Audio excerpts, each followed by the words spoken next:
receber as suas perguntas, as suas participações e as dela, se ela quiser perguntar também. Clara Tainá pode fazer isso e repassar para nós. O importante é que a gente converse bastante e bata um papo gostoso. Obrigada a todos por terem vindo, bem-vindos.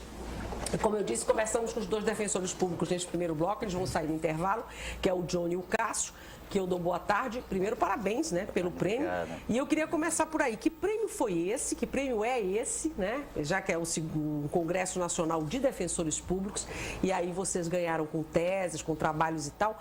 Que concurso é esse? Do que se trata exatamente, só para a gente entender?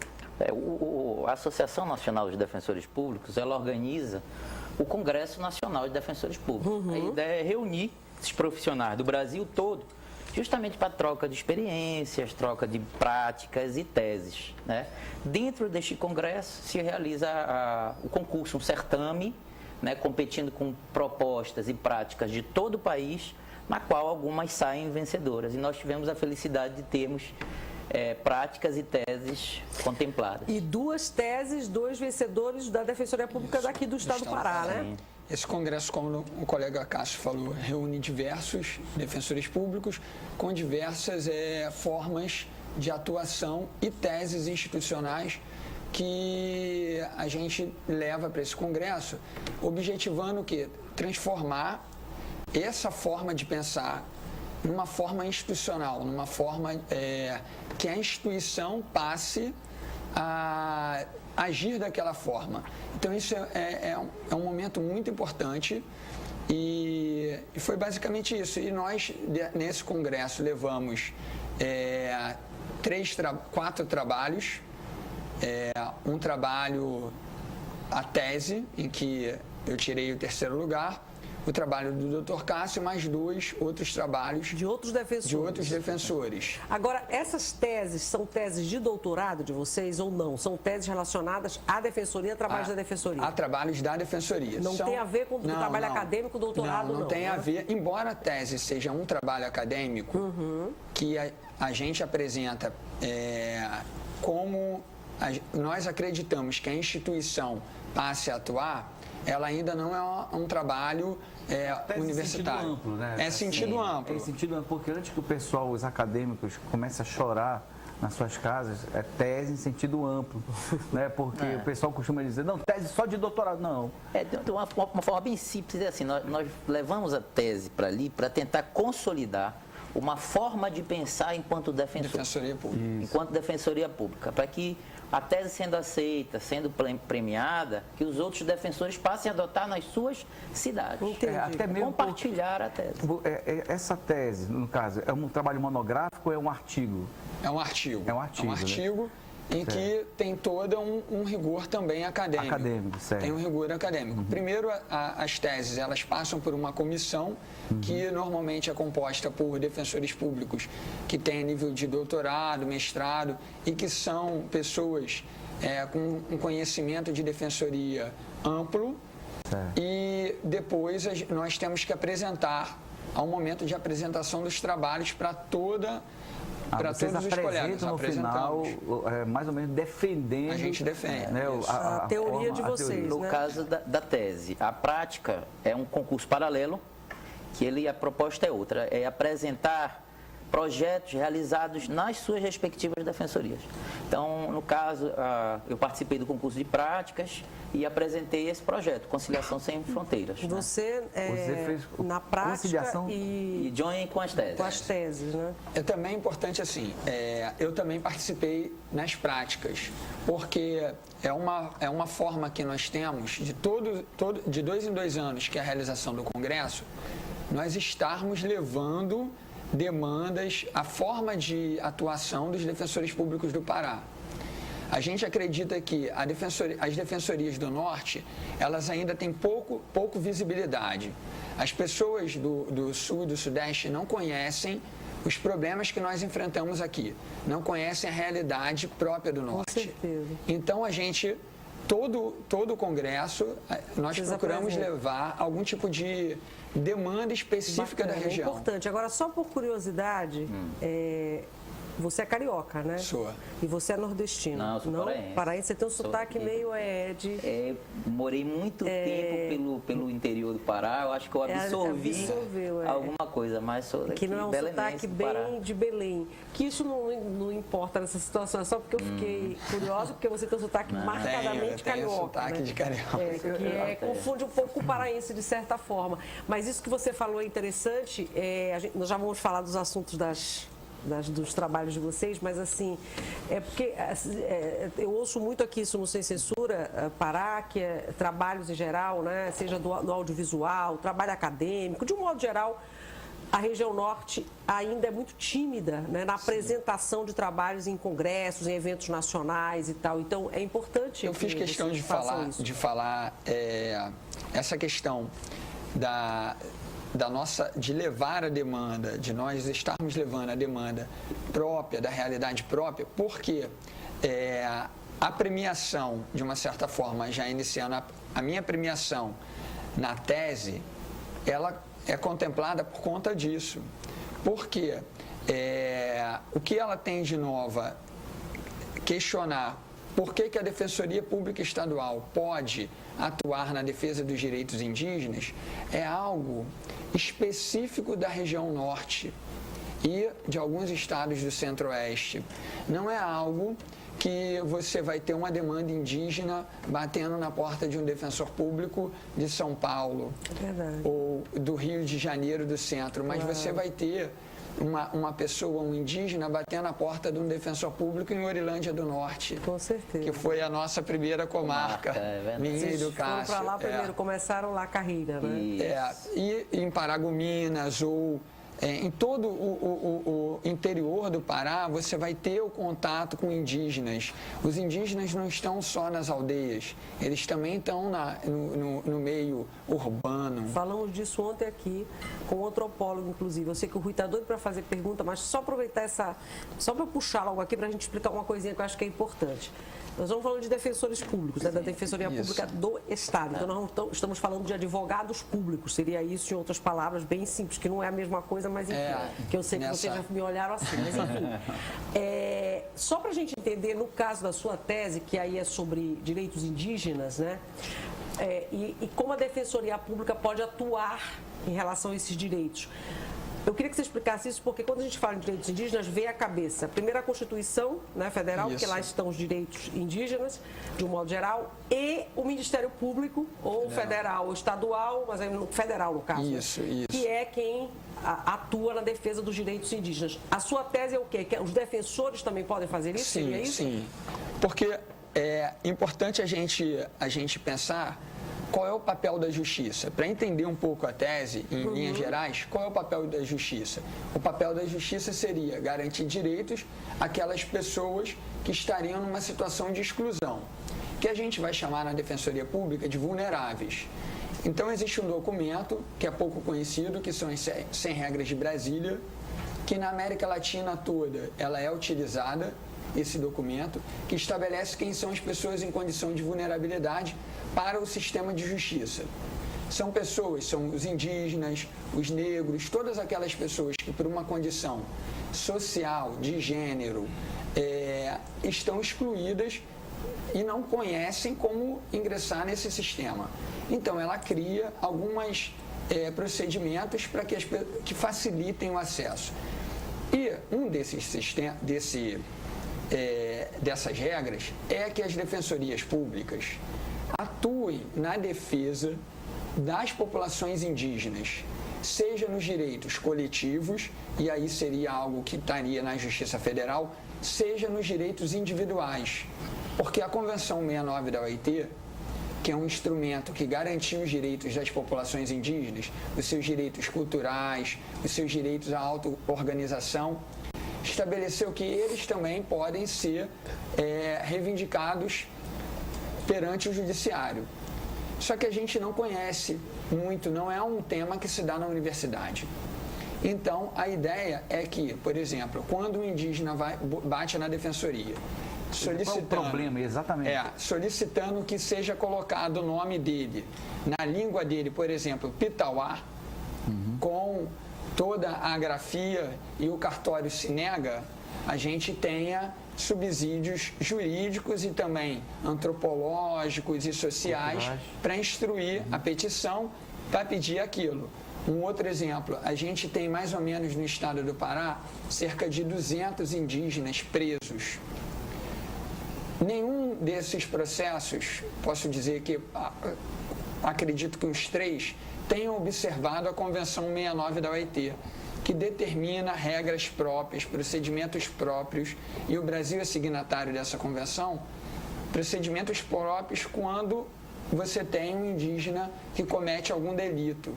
Então, o que essa tese vem discutir é exatamente isso. Quais são as demandas que os indígenas individualmente, que correm na Justiça Estadual, e como a gente pode atuar, como que a defensoria, qual é o olhar do defensor e quais são os argumentos que a gente pode colocar. Certo, eu acho que primeiro a questão da competência, eu não sei como é que fica a competência de vocês e do pessoal federal, né? Esse é o primeiro ponto. Isso. E o segundo ponto é assim, como a questão, por exemplo, o problema, quem é o indígena? Muito bom. Tá, é isso que, assim, só bem resumido. Muito boa essa sua pergunta. Porque, primeiro, em relação à competência, a Constituição estabelece que os direitos coletivos, os direitos que tenham a ver com a propriedade, com a cultura, de toda a etnia, eles são matéria da Justiça Federal. Então, é simples. Quando for demandas individuais, como, por exemplo, litígios envolvendo direito de família, guarda, adoção, colocação em família substituta, retificação do nome, cometimento de delitos individuais que não digam a respeito à etnia, são competência da Justiça Estadual. A gente tem diversas demandas, não só no estado do Pará, mas em toda a região norte. A gente vem tendo essas demandas. Então, como resolver o conflito de atribuições de competência? Se a demanda for individual, se ela disser respeito a um indígena ou à família dele, a demandas de direito privado, elas são demandas da Justiça Estadual. Ou o direito penal de um delito cometido por um indígena. E aí o indígena pode procurar a defensoria para que vocês o defendam. O defendam, pode procurar. A gente já tem alguns casos aqui no estado, uma boa quantidade de casos de delitos individuais. Os defensores, de uma maneira geral, já estão preparados para lidar com isso? Ainda não. E é por isso que a tese foi contemplada. Exatamente. Porque a gente tratava os indígenas, as indígenas crianças, as mulheres indígenas, esses problemas, olhando sob o ponto de vista da nossa cultura. E aí vou responder a sua segunda pergunta. E a tese vem exatamente nesse sentido, que a gente precisa olhar a cultura do outro não a partir do nosso ponto de vista, mas sim do ponto de vista dele, se utilizando da ideia do culturalismo, do multiculturalismo e do pluralismo jurídico e da própria Convenção 69 da OIT. E desse documento que eu falei, das 100 regras de Brasília, que é algo pouco conhecido. Quem é o indígena? A mesma pergunta que a gente faz, quem é a pessoa de origem japonesa? O indígena é todo aquele que tem o tronco, que nasceu de uma família indígena, que reconheceu sua cultura, se reconhece quanto indígena. Nós temos mais ou menos, na zona urbana de Belém, cerca de 1.000 indígenas. Essa semana eu tive no Rio de Janeiro, participando de um seminário sobre populações tradicionais e indígenas, em que se está tentando organizar um comitê multi-institucional com diversas instituições do sistema de justiça do Brasil todo. E antes disso, eu recebi 2 indígenas. Um deles, o seu Cabá, ele tem mais ou menos 80 anos, 70 anos, e ele, no final da conversa, ele falou assim: doutor, eu sou policial militar reformado. Eu falei: é mesmo? E o senhor é indígena? Sou. Eu falei: tá. Aí ele começou a falar em Munduruku comigo. E ele viveu durante 30 anos, ele foi servidor público, policial militar e é indígena. Assim como o seu Cabá, por exemplo, pode ter o João da Silva, que pode ser indígena, você está entendendo? Foi por isso que eu fiz essa pergunta.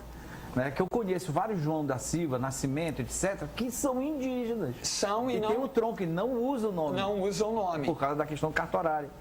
Da cartorária. Então, eu tenho um outro exemplo lá de Marabá, que ele tem um nome, o nome dele é Fabiano. E ele teve problemas porque ele não tem o nome da etnia e o da tribo.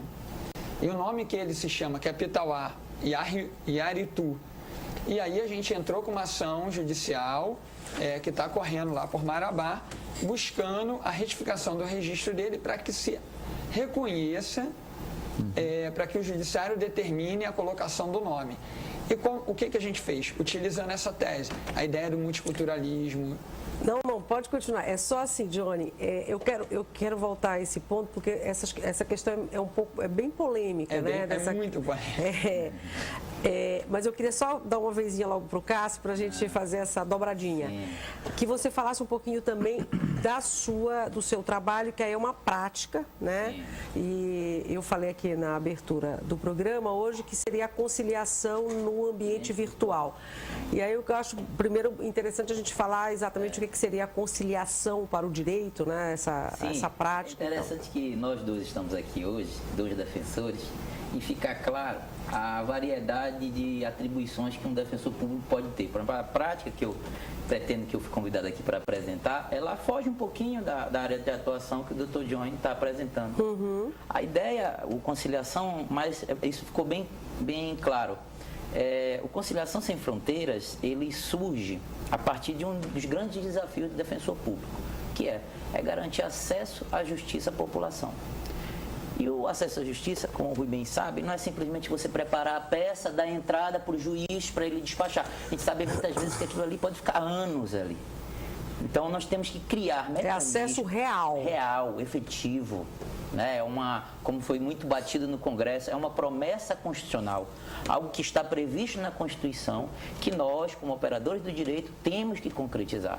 Então, o Conciliação Sem Fronteiras veio à busca, ele trabalha nessa busca. Porque acesso até tem, né? O negócio é o final, a finalização do processo, a resposta mesmo efetiva. Exatamente, isso a pessoa não quer só a petição protocolada, não quer só a audiência, ele quer o resultado. Resolver lá a situação, né? E tanto o Poder Judiciário, como o Ministério Público e a Defensoria e a Advocacia já identificaram que os métodos de solução consensual, ou seja, conciliatórios, são uma boa ferramenta para isso. Então, antes de brigar, tenta resolver. Exatamente. Hoje em dia, o Poder Judiciário, últimos dados do CNJ, 110 milhões de processos em tramitação no país.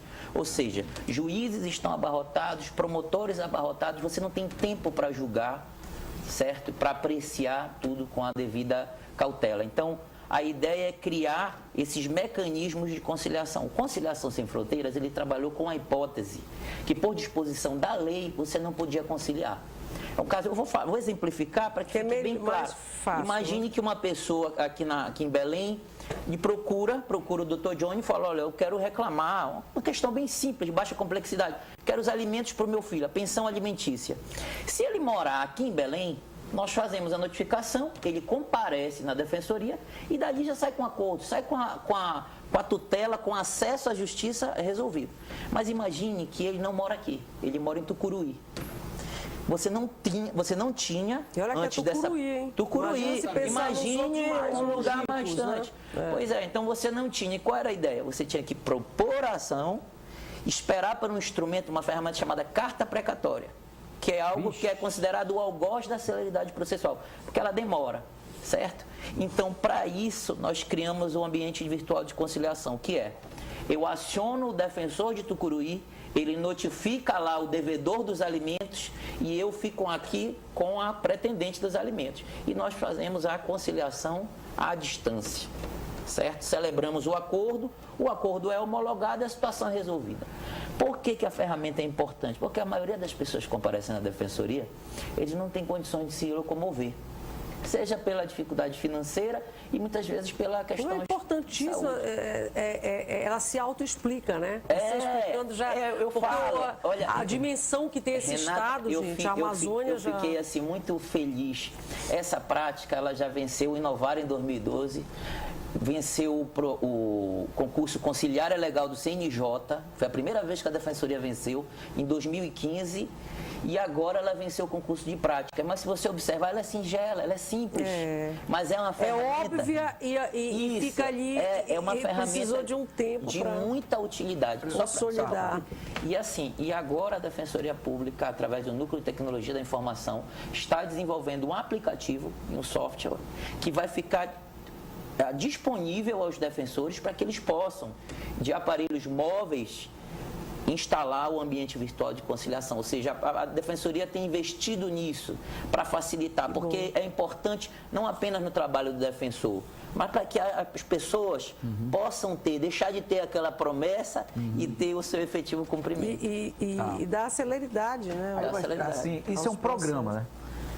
Ou é uma ferramenta. Eu considero uma ferramenta. Tá. Como é que o judiciário está vendo isso? Já tem alguma questão que envolva o judiciário? Já o judiciário, o posicionamento que eu já obtive, por exemplo, eu homologo o acordo que é feito através da prática. O juiz entende que ele tem maior legitimidade do que um acordo celebrado por um defensor só. Porque você tem dois defensores, ele assistindo uma pessoa e eu assistindo outra. Então, ou seja, o acordo ele tem maior legitimidade. Então, ele tem aceitabilidade. O próximo passo são mutirões nas varas de família. Então, eu me dirijo às varas de família, verifico quantos processos estão com precatória, esperando o cumprimento. Ou seja, são processos que ficam mofando ali, regra geral. Então, eu pego esses processos e tento ambientar a conciliação virtual. Terceiro passo, que também nós vamos chegar, é a questão daquelas pessoas que estão custodiadas, pessoas que estão na penitenciária. Vira e mexe, tem uma pessoa que nos procura, cadê ele? Ele está no PEN 3 lá, no PEN 2. Então, não tenho como pegar e fazer o divórcio deles. Com o ambiente virtual de conciliação, eu consigo divorciá-lo de forma... É um detento... O detento acompanhado por um defensor. Lá na e você penitenciária. faz com a esposa dele. Que quer se divorciar. Exatamente. Entendi. É maravilhoso, assim, que eu digo, é uma prática. É uma ferramenta. No mundo jurídico, Renato, olha lá, quando duas pessoas, eu tenho um problema, o problema está aqui, os dois já estão perdendo. Aí envolve uma questão chamada processo. Isso pode trazer muito mais problema, porque às vezes não entra no foco do mérito. Né? Começam problemas periféricos que começam a comprometer o problema e às vezes acaba não resolvendo o problema.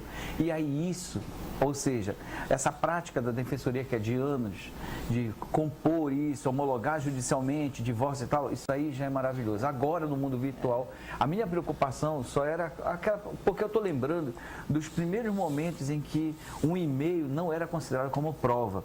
Assim, como é que fica o mundo virtual aos olhos do judiciário? O documento ele é materializado.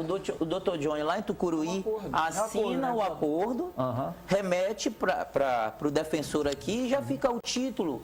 Então, eu só faço pedir a homologação quando é o caso, ou então, pelo descumprimento, vai à execução. A verdade é que os órgãos do sistema de justiça precisam se reinventar. Exatamente. Eles precisam conceber que a quantidade de processos hoje em tramitação, a cultura da litigiosidade, que é uma coisa que eu trabalho muito com meus alunos, né? A gente gosta às vezes de dizer assim, olha, você fez isso, eu vou lhe processar, como se fosse garantia de felicidade ou de sucesso. Mal sabe que um processo leva anos na justiça. É melhor não processar, é melhor tentar conciliar.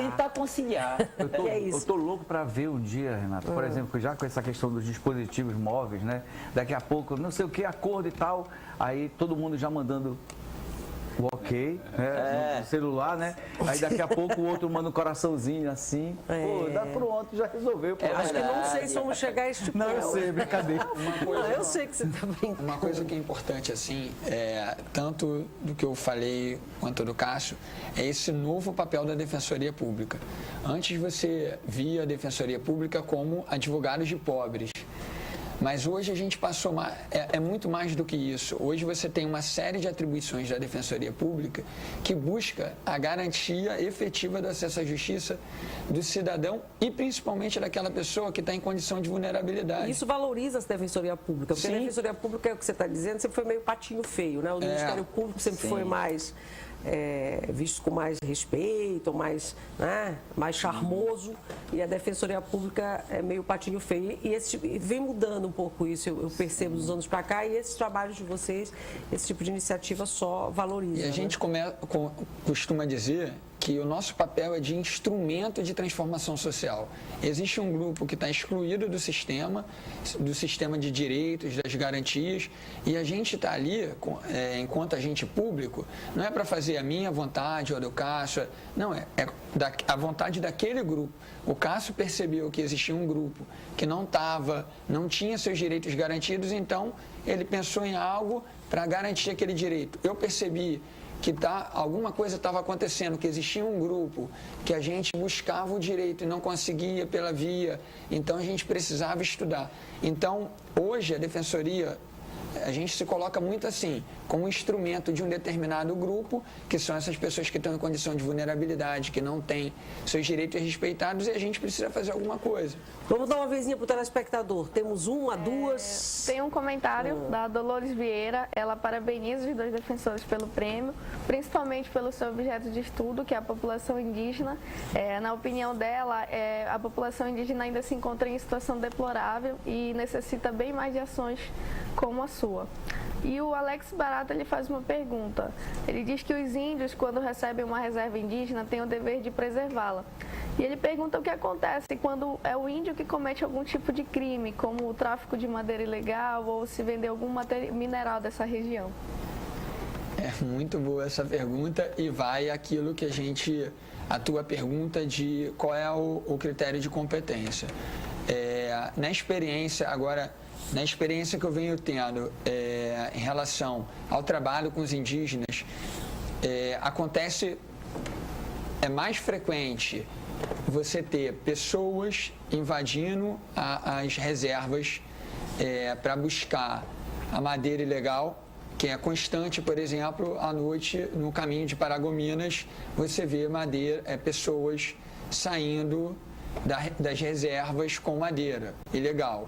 Não só das reservas indígenas, mas isso no nosso estado, constantemente você vê a apreensão.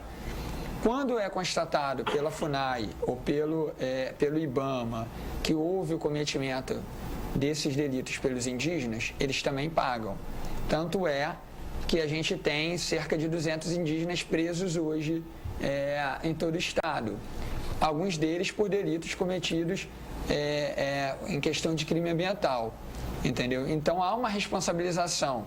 O que falta é um olhar por parte do sistema de justiça dessa cidadania que a Constituição Federal garantiu para as populações indígenas. Era isso que eu disse para você naquele momento que nós passamos por caso, que eu disse que sempre causa polêmica, né? Porque é sempre cobrado isso do indígena, né? Eu não estou julgando, a gente sempre faz esse tipo de cobrança. Mas ele é indígena, por que ele tem... Ontem a gente está falando disso aqui com o antropólogo. Mas ele é indígena, por que ele tem que ter... Ele não tem, ele usa celular, ele tem televisão, ele usa a internet, mas ele é indígena, sabe assim? Há sempre essa cobrança, né? É como se o indígena tivesse que ficar encastelado ali e não pudesse nunca usufruir das tecnologias, da chamada modernidade, senão ele vai perder, né, a etnia, o passado dele e tal. E aí isso resvala até nessa situação, quer dizer, ele tem as terras dele garantidas, mas aí ele também degrada a terra. Mas é bom você dizer que quando ele não preserva, ele também é punido, né? Porque senão as pessoas só veem as vantagens, entendeu? Tipo assim, ele é indígena e tem as vantagens de ser indígena. Sim. Mas ele é punido também. Sim. Quando ele não... Né? Fica sempre essa coisa meio dúbia em relação ao indígena. Sempre né? A gente sempre um resquício de preconceito ou de não entendimento, talvez, né? É bom você entende o que eu estou dizendo? Entendo. Né? E assim, existia, antes da Constituição de 88, existia um pensamento dominante sobre o indígena, que era o que a gente chama de paradigma da aculturação, que é o quê? O indígena seria um Estado. Quando ele se desenvolvesse... Ele não era mais indígena. Ele não era mais indígena. Exatamente. Mas a Constituição de 88 rompe com isso e fala: o Estado brasileiro é um Estado plural, é um Estado onde que recebe judeus, muçulmanos, brancos, negros, indígenas, que são as populações tradicionais, ciganos, que é um Estado que não diz a cara do Estado brasileiro é somente europeia ou somente orientais. Não, o Estado brasileiro são todas as pessoas que viveram aqui, vieram para cá. E sendo um Estado assim, ele reconhece a cultura de cada povo, desde que não viole princípios fundamentais do Estado, como a dignidade da pessoa humana. Então, os indígenas são as populações tradicionais, são as populações originárias. Antes de nós chegarmos aqui, eles já estavam aqui. Eles já tinham um modelo jurídico, eles já tinham um modelo cultural, eles já tinham um modelo religioso, eles já tinham um modelo de cuidado da terra. Mas quando você protege essas populações, algumas pessoas têm essa visão. Mas por que proteger se eles já estão aculturados, não é isso? Sim. Né? É essa visão que você diz. Ele não deixou de ser indígena porque ele usa roupa igual a gente, porque não sei o que lá e tal. Então, é como se eles tivessem só o bônus de ser indígena. Não, tem o ônus também, sim, de várias maneiras, e também quando comete um delito, também a lei alcança esses indígenas, não é isso? É isso mesmo. Eu costumo dizer o seguinte, uma forma da gente ver essa questão é a questão da língua. Nós falamos português fluentemente. Se a gente, porque a nossa língua materna, a nossa primeira língua, se a gente aprende uma segunda língua, a gente não vai falar como um americano nativo ou como um inglês nativo. A gente vai ter vícios de quem está aprendendo a segunda língua. A mesma coisa o indígena. O indígena, ele veio da aldeia, eu conheço vários. E eu conheço vários que falam muito bem o português, sim, muito melhor do que muita gente. Muito melhor.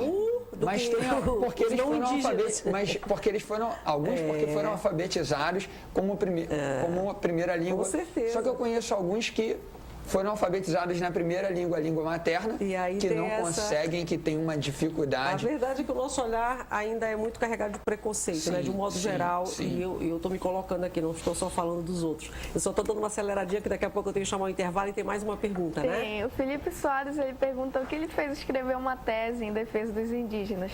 Se teve algum motivo específico? Teve a questão de verificar nos meus atendimentos no interior que os indígenas não tinham respeitado a sua cultura na hora que tramitavam os processos judiciais.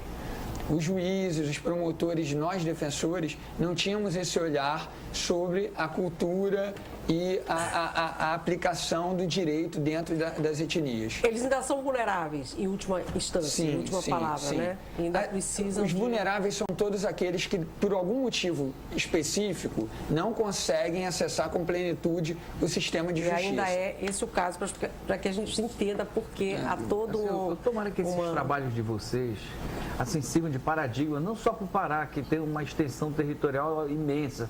Eu entendo, sei muito bem o drama dos defensores públicos. Né? Eu sei que vocês nunca acumularam comarcas, eu sei disso, entendeu? Tem poucos, né? Tem diversos servidores públicos, defensores públicos que estão aí. Eu tomara que isso aí surta algum efeito, principalmente aqui no Pará, né? E que provavelmente isso já está servindo de paradigma, só o prêmio, esse reconhecimento já serve já para fomentar esse paradigma no Brasil. E já está, né? Porque já é o prêmio, você já coloca em prática, no seu caso já é usado, né? Já é uma prática. A premiação lá eu considerei como um verdadeiro sim. Os outros defensores receberam o país todo e pretendem implementar. A gente só parabeniza de novo, né? Torce aí por vocês, pelo trabalho, e que venham outros prêmios, outros trabalhos, outras teses, outras práticas interessantes e que resolvam a vida, né, da população, das pessoas, que no final das contas e a gente agradece também a oportunidade de estar participando do programa, de estar debatendo, porque é muito importante espaços como esse para divulgar, né? E até mesmo para que a população saiba do papel da Defensoria Pública enquanto instituição. Mas nós sempre recebemos aqui, constantemente, defensores e tal, a gente faz isso bastante. Obrigada por terem vindo, parabéns de novo. Johnny Gifone conversou conosco, o Cássio Bittar. Tem intervalo agora rapidinho, no próximo bloco vamos falar de música, ouvir um pouquinho de música com o Maurício Maestro, que já está aqui conosco, é compositor, é intérprete também, e está aqui em Belém para fazer um show, né? Junto com a Keilira, que vai entrar agora no intervalo, e também porque ele vai ministrar um workshop, uma oficina de técnicas vocais. A gente vai falar disso, de técnicas vocais, de voz para cantar.